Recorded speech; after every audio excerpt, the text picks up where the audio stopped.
So I'm through training. I've got a camera. I've got an assignment, and I'm getting turned loose. Oh my goodness. What am I going to do? What is a day going to be like? It's chapter 4 of Shooting Mickey, my Photopass story.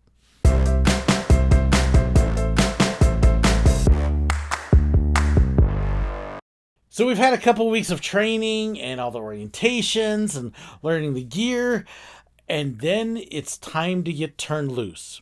Not without my earning my ears ribbon, that's for sure. But a typical day, very quickly, you start to get into a routine. You start off scared as all get out, and then you start figuring things out. I was statused at Magic Kingdom, so that was where I worked when I started for the next several months.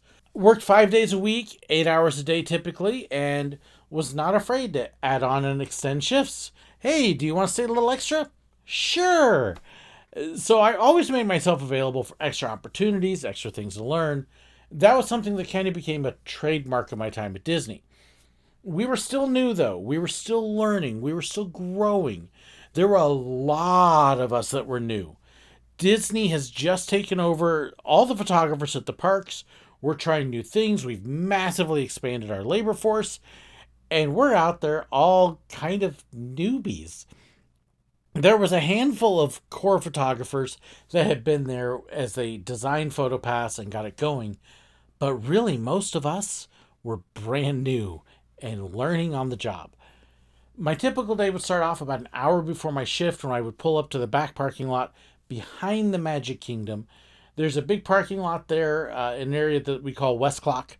It's got a wardrobe area. It wasn't our clothes for a long time, and eventually it became them, along with some offices and other things. It's across the street from Disney University, and there's a bus stop there. And this bus stop became where all of us got used to entering Disney. You'd line up with your lunch bags and stuff.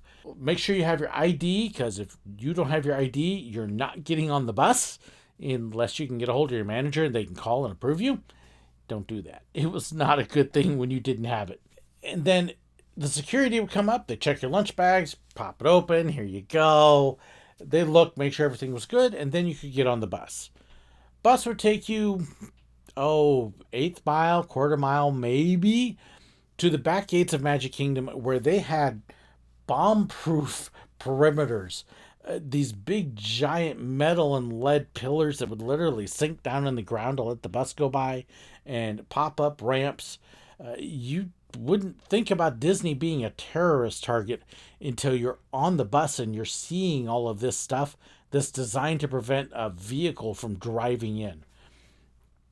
As you get on the bus, then you head on straight over a little bridge with one of the waterways there, and then you make a right turn. At the time, this is where Toontown sat. Behind the tents, the characters would break there. Some of the other employees or cast members would break there. And this is where my very first time riding the bus into the back of Magic Kingdom on my first day of work, the magic just went. I remember as we made that right turn, looking out the window of the bus, and there at one of the picnic tables sat Cinderella. You could tell it was Cinderella because of the wig.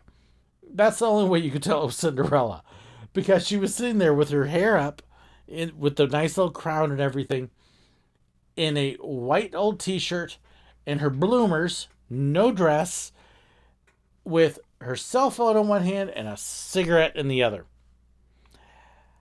Oh, Cindy, how far you've fallen. And as soon as you see that, you're just like, yep, welcome to work at Disney. Behind the scenes, where it's a little less magical.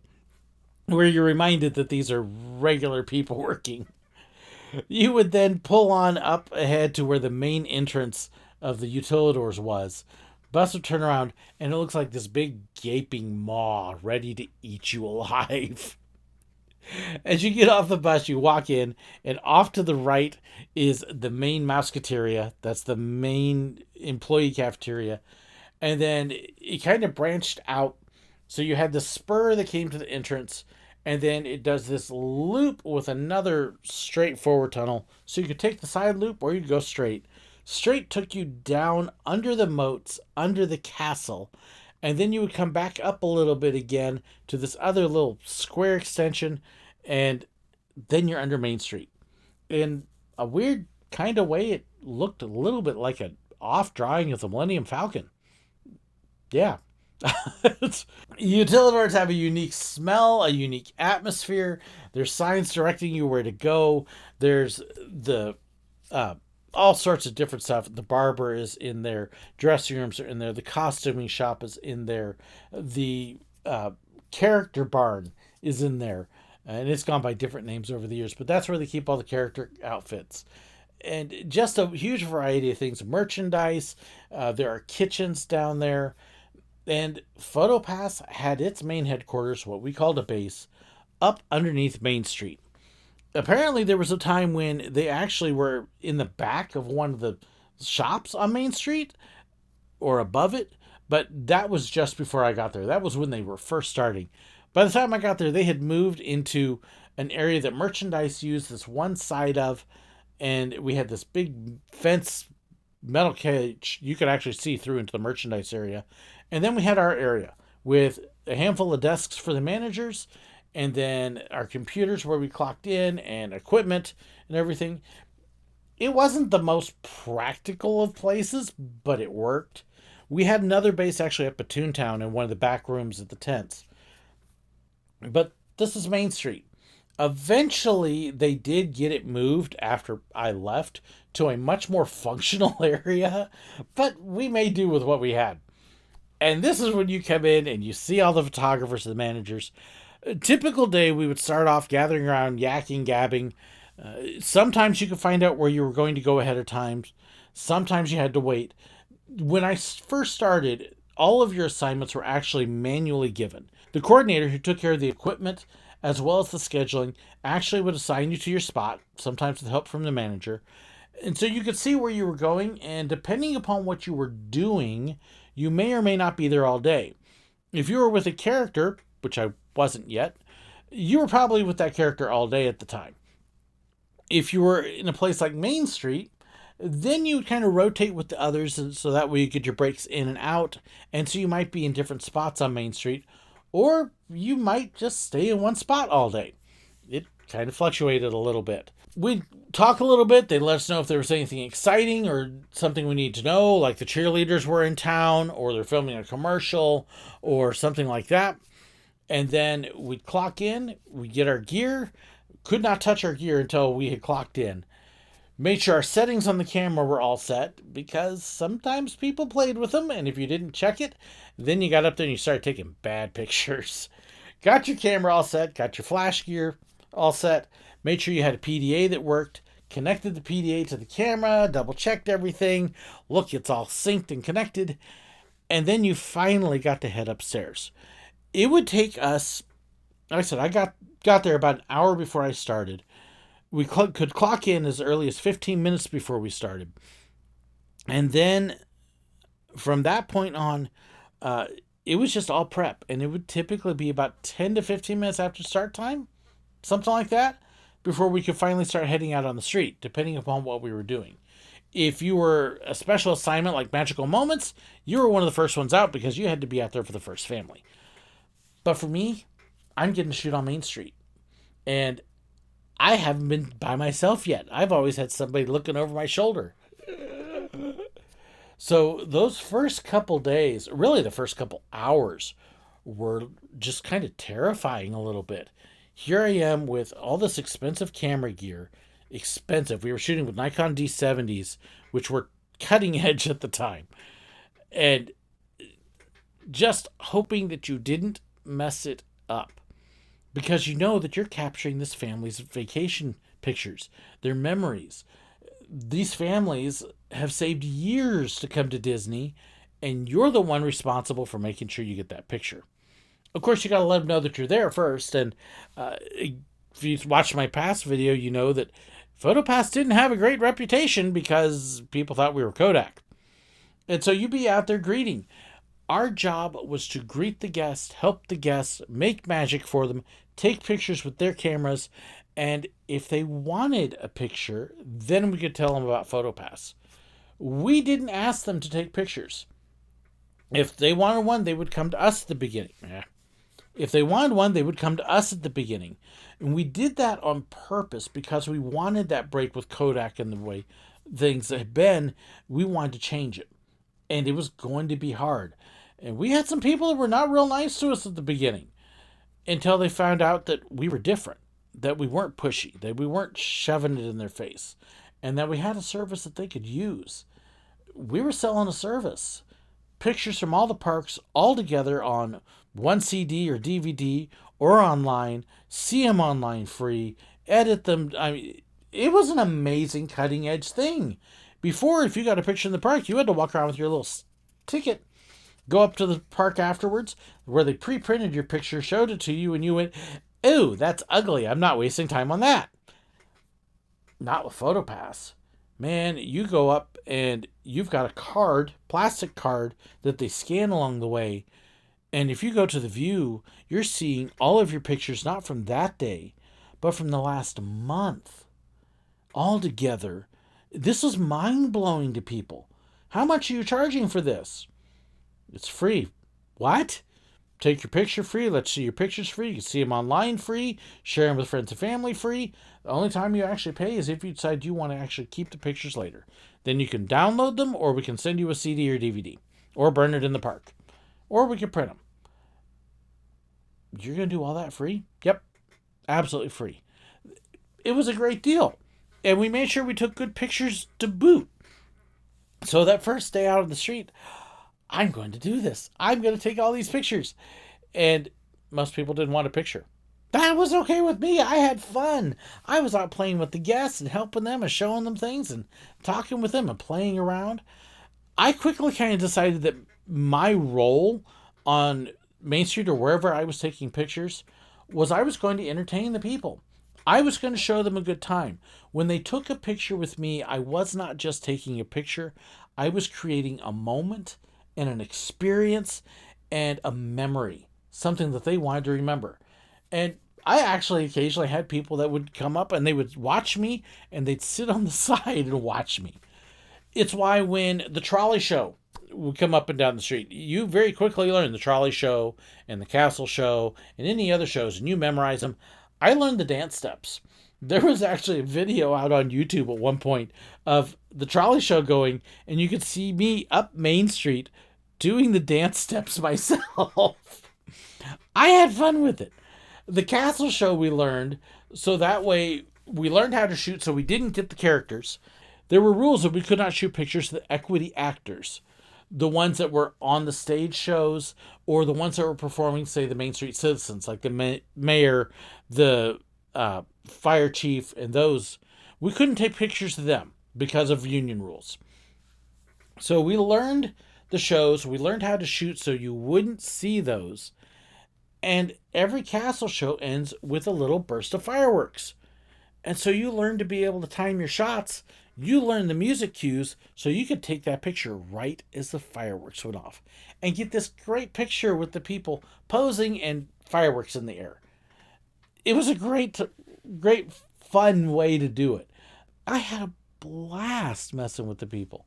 Messing with them because I was constantly joking, especially kids. Kids are the most fun because you tease them and play around and do all sorts of fun stuff. And then when it came time for the candidates, well, hey, the kids are going to be the center of attention.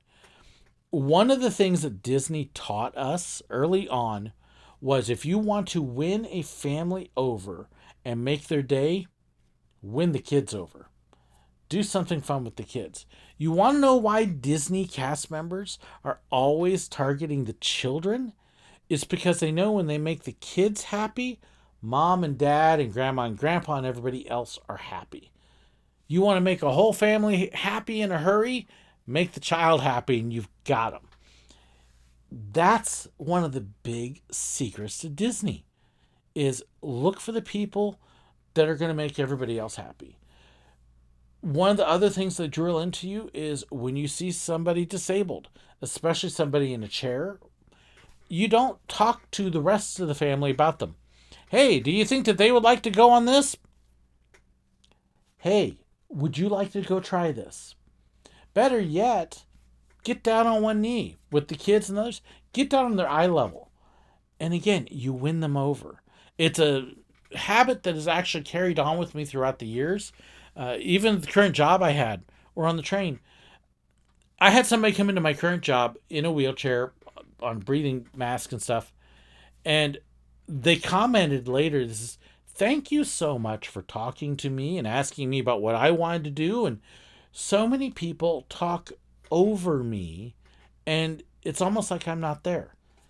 Disney was the one that drilled in. Remember the ones that people forget to talk to. You win the families over. That was a lot of our training kicking in early on. You want to know why Disney was famous for its guest service? It's because of tricks like that. Little things to make everybody feel included. Look for the one that looks like they're maybe not feeling included. Do something to include them, and you'll win everybody. It didn't take me too long to feel like I had the knack of things. Disney was really nice with breaks. About every 2 hours on average, you would have somebody come break you out. Again, depending upon position, you might have a spot where you just stepped off and took a break. We were always free if we needed to fill our water bottle. Go step off, fill your water bottle. If there's an issue with your camera, step off, go take care of your camera. If it starts to rain and you are outside, get under cover. We all had rain gear. Constantly, it's Florida. You always had your rain gear on you. Most of us would actually take the hoods off of our rain gear and just keep that separate because that PVC plastic fit over a camera perfectly. We like to have the long coats because you could wrap that around your stuff. The two-part rain gear, which was the pants and then the jacket. Oh, yeah, we hated those. If we got stuck with that, we would try to find ways to make short work of it so we could get the good stuff. But we'd always keep the hood because those hoods, again, worked for the cameras. So you'd have your full rain gear and an extra hood. And then a lot of it was just having fun. You learned how to line up with doorways on the street so that way you could get the air conditioning coming out. You learned to follow the shadows over the course of the day so you could keep out of the sun, keep a little bit cooler. Or even just watch your lighting, the light lines, so that way your pictures would come out better. Every 2-3 hours, you get a break. 15. Typically, for an 8-hour shift, you get a 15-minute, a half hour, and then a 15-minute. It might vary. If you stayed longer, you get more breaks. And then the end of the day, you either had somebody bump you out or you stepped off again, depending upon what your assignment was or what your little slip of paper said.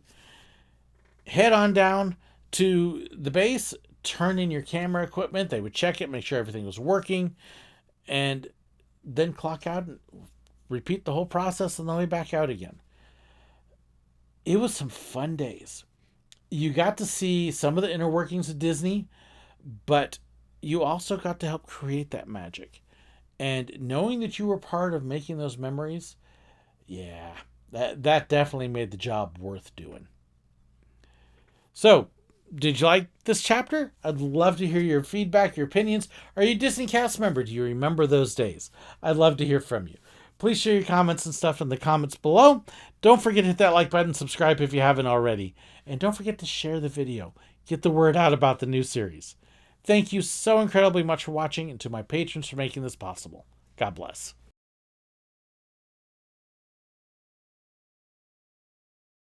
Not without my... So my typical day, I was... Yeah. I remember as we made that right turn, yeah. The coordinator who held...